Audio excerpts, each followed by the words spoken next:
¿Qué es la disartria? La disartria es un trastorno motor del habla. Se manifiesta como activación anómala de los músculos de las cavidades oral y faríngea, lo que afecta consigo a los sonidos del habla y en algunos casos de la laringe. También afecta en cualquiera de las áreas del sistema nervioso central y periférico. En algunos casos se puede afectar la pronunciación y la prosodia, al igual que la respiración. Las disartrias pueden ser adquiridas a cualquier edad.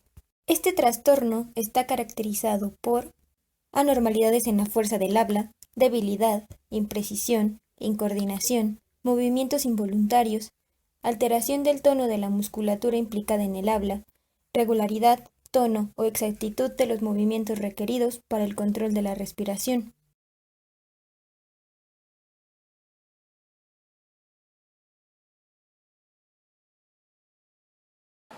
Sí, señora.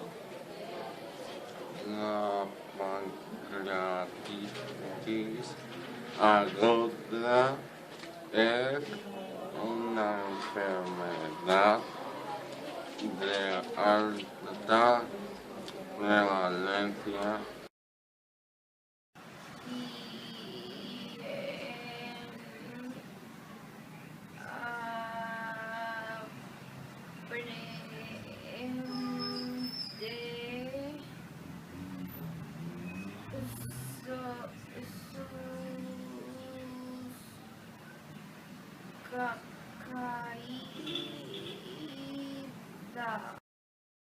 Los días de la semana. Lunes, martes, miércoles, jueves, viernes, sábado, domingo, lunes, martes, miércoles, jueves, viernes, Hasta ahí llegaste, muy bien.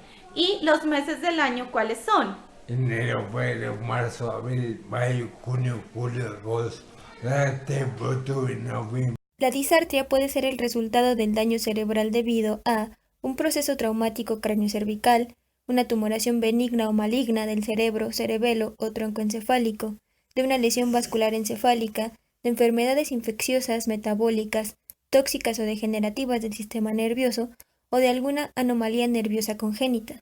Algunos de los síntomas son arrastrar las palabras al hablar, hablar muy bajo, con lentitud o rapidez y entre dientes, cambios en el timbre de la voz, pueda sonar nasal o tupido, babeo o escaso control de la saliva, entonación anormal del habla, movilidad limitada de la lengua, los labios y la mandíbula, y dificultad al masticar y tragar. El patólogo del habla y el lenguaje pueden evaluar a la persona que tiene dificultades al hablar y determinar el tipo y la gravedad del problema. Observará el movimiento de los labios, la lengua y la cara, así como la integración de las funciones respiratorias para el habla, el timbre de la voz y más. En el DSM-5, dentro de los trastornos de los sonidos del habla, se considera la disartria como la incapacidad de emitir fonemas que se esperaría que hubiera aprendido a articular a una edad determinada. Tipos de evaluación. Existen dos tipos de evaluación. Uno de ellos es el método desarrollado por Duffy en 2005, que consta de 4 puntos. El primero es la obtención de la historia del paciente. El segundo, la evaluación de los mecanismos del habla en ausencia de su producción.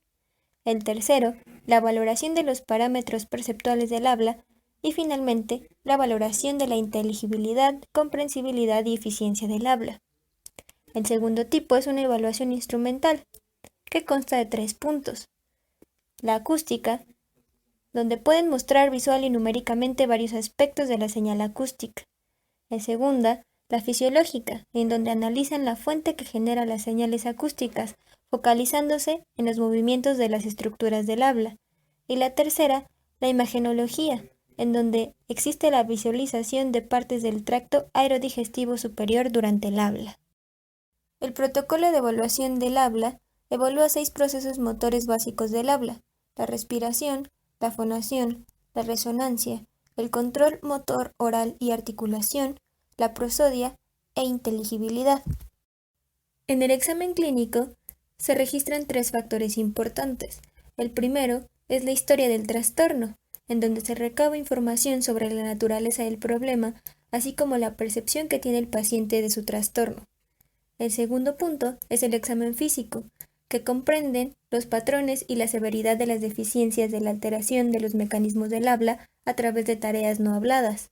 Y el tercero es el examen motor, en donde se determinan las características perceptuales a través de tareas habladas, implicando los procesos motores básicos del habla y la capacidad funcional. Modelos y programas de intervención. Existen guías de consulta y programas de intervención para el tratamiento de la disartria, en donde el tratamiento dependerá de la causa y de la intensidad de los síntomas, y el tipo de disartria que se presente. Algunos métodos de comunicación utilizados con frecuencia son el uso de señas visuales, gestos, un tablero alfabético o tecnología basada en computadora. Dentro de los objetivos de la terapia del habla se encuentran el ajustar la velocidad del habla, fortalecer los músculos, mejorar el uso de la respiración al hablar, mejorar la articulación de los sonidos y ayudar a la comunicación con los miembros de la familia. Consejos para mejorar la comunicación. Para los pacientes con disartria se recomienda hablar alto y despacio, hacer pausas frecuentes, presentar el tema a los oyentes con una palabra antes de empezar a hablar, evitar conversaciones largas cuando se esté cansado y utilizar otros métodos de comunicación cuando sea necesario, como gestos, escritura, etc. Consejos para familiares y otros oyentes. Presta atención al hablante. Reduce las distracciones y evita el ruido cuando la persona te hable. Mira a la persona cuando te hable. Si no entiendes algo, hácelo saber. Repite la parte que has entendido para que solo tenga que repetir la que no. Si sigues sin entender algo, haz preguntas para facilitar la comunicación.